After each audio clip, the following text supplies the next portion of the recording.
For the longest time, the Republican Party has been the party of free trade. We as Americans have been told by Republican and some Democratic politicians that free trade was an intrinsic part of a capitalist society and critical to keep prices low. They told us that all the products we consumed would be cheaper, since they would cost less to make in the third world and import than to make them here, where labor unions would constantly demand higher wages and shorter hours. If you think this sounds like a good idea, you certainly aren't alone. During the 1970s, 80s, and even the 1990s, every American president from Richard Nixon to Ronald Reagan to Bill Clinton echoed this free trade argument. They told us it would encourage competition and make American companies have to improvise and adapt to the global market, making better products. They told us it would open up enemy nations like China to Western democracy and Western values. They told us it would not harm any nation and only strengthen ourselves in the world. They also told us it was an American value that had been practiced by our founding fathers for generations. Well, they were wrong. Free trade has done nothing but hollowed out the United States industrial power, rejuvenated our enemies, and done immense harm to the American economy. In the 1960s, manufacturing made up 28% of American jobs. Today, it makes up just 8%. The vast majority of jobs outsourced to foreign nations are not service or education or administrative jobs, but blue collar ones.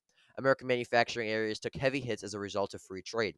After deals like Nixon's trade deal with China in the 1970s and NAFTA, which was written by Republican President Ronald Reagan and George Bush, but signed by Clinton, American corporations now had fertile areas ripe for development. China and Mexico are both rich in natural resources and, more importantly, laborers. China and Mexico obviously have less worker rights than the United States, so American companies were easily able to save millions in some cases by moving their factories and job sites to places like China and Mexico. Why would you pay an American worker $10 to do a job a Chinese worker would do for $2? As hardworking Americans lost their jobs across the country, our political elite from both the right and the left talked about how great it was that these deals, as they were opening up isolationist nations like China to the rest of the world. The eventual conclusion, we were told, was China accepting Western democracy and abandoning communism due to its exposure to these ideas from free trade. That obviously didn't happen, and I would even argue the opposite occurred. Where do you think all these progressive Democrats and college students in America first heard about communism and ideas like it? Before free trade agreements were signed, American corporations couldn't do things like fire all their workers and ship their jobs over to China because the tariffs and taxes on goods from China were so high there would be no monetary gain.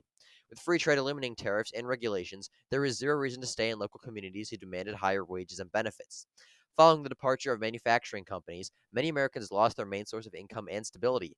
The industrial Midwest was especially hit hard as that was where most manufacturing jobs originated. That said, it wasn't just manufacturing jobs that were affected by free trade. Truck drivers and railroad engineers no longer had much freight to carry around, and many working in these sectors were laid off. Free trade has also brought down the cost of food being imported from other nations, hurting farmers. Long story short, everyone in working class communities was affected by the disastrous policy of free trade.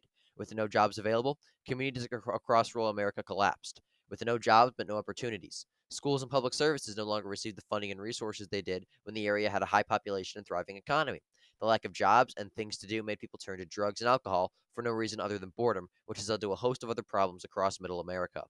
Working class America suffered immensely from the results of free trade. Now, whether this was an intentional plan by the elites and mega corporations to destroy the American tradition of hard work, or just them being incompetent, many of America's strongest communities are now in chaos and despair. We as conservatives must stand with these people and conserve the American ideal of protectionism through America First trade and immigration policies. The workers of this country are the definition of the American spirit.